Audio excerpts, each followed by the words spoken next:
Train the muscles, not the joints.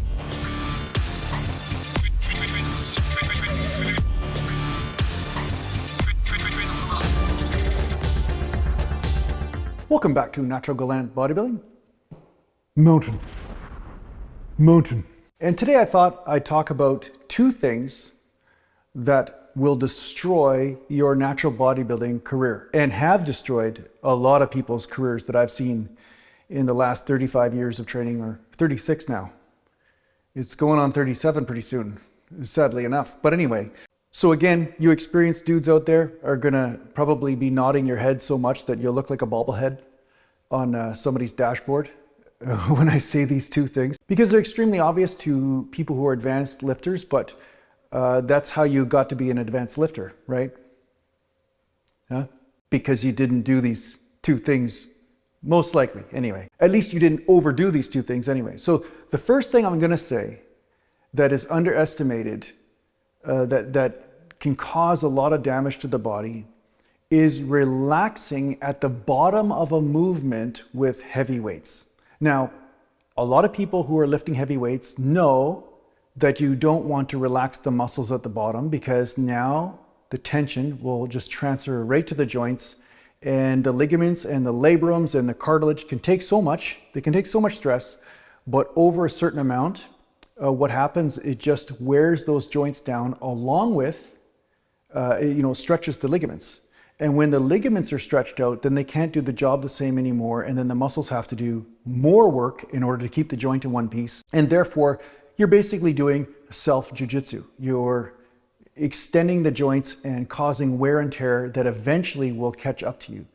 So the reason why you see me keep a slight bend in the elbows when I'm doing chin-ups or when I'm doing pull-downs, or you see that I don't lock out even on bench regularly, although depending on the person, you can get away with it a little bit, but I usually don't rest on the joints, whether in the extended position or in the stretch position.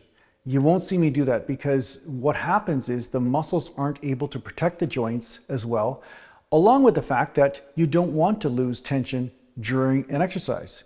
You want to keep that constant tension on the muscle and therefore cause it to adapt. So it's a win-win, less injuries and more results. So yeah, don't be resting on the joints, unless of course you're using such light weight that you're just trying to realign something for some reason. Like for instance, I could do 135 on the bench and rest it down on my chest, or rest in an extended position, and it's no problem.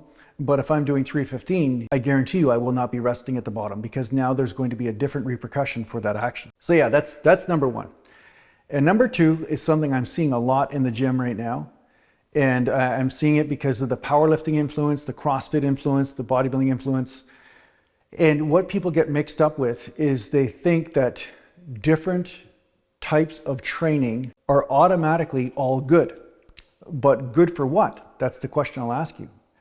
Sometimes doing certain movements under certain ranges of motion with certain weight can go against your main goal. And so you have to ask yourself, what is your main goal?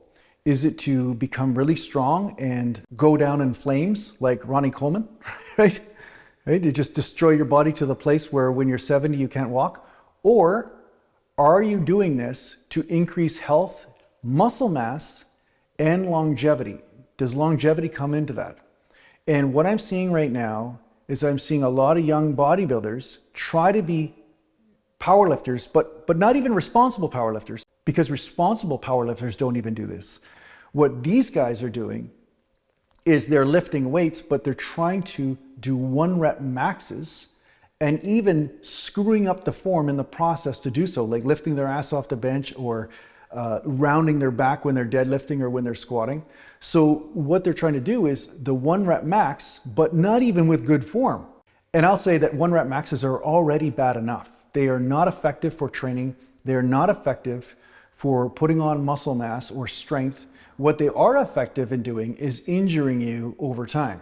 So what I'm seeing is the ego is coming into play so much that these guys are willing to risk their health. And I always say, one disastrous injury can sideline your career or your health, right? If you screw up your lower back enough, it will not only affect your training, it'll affect your ability just to get in and out of your car. You know what I'm saying? Like So the fact that I'm seeing so many people obsess over the 1 rep max, like to a point where it's imbalanced, like they're going in every week and doing 1 rep maxes. I'm going to tell you right now, you're going to see a lot of these guys not be able to train in 5 to 7 years, and they won't be training at all. They'll be one of those guys talking to people on the internet about what they used to be able to do, but nobody will believe them. Yeah.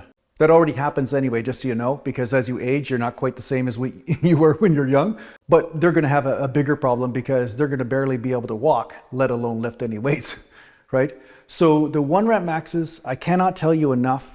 Do not play with this type of fire because it will burn you at some point. Now, I understand if you're being coached by a powerlifting coach, they will be able to offset a lot of the risks involved, but you even see top level powerlifters tear pecs and screw themselves up regularly. So the question is, do you want to train the rest of your life? Do you want to be training when you're an old bastard like me or older? You know, if that's true, then I will say just discard the 1 rep maxes altogether. Work on gaining strength in moderate to higher rep ranges, anywhere from 5 reps to 30 reps. If you're going up in strength, if you're going up in weight that you can handle those rep ranges, in no time, you'll be doing 5 or 6 reps with your previous 1 rep max. And that's the goal, because at least this allows you to offset a lot of that injury risk. So yeah, these are the 2 things to avoid if you want to be training for the rest of your life.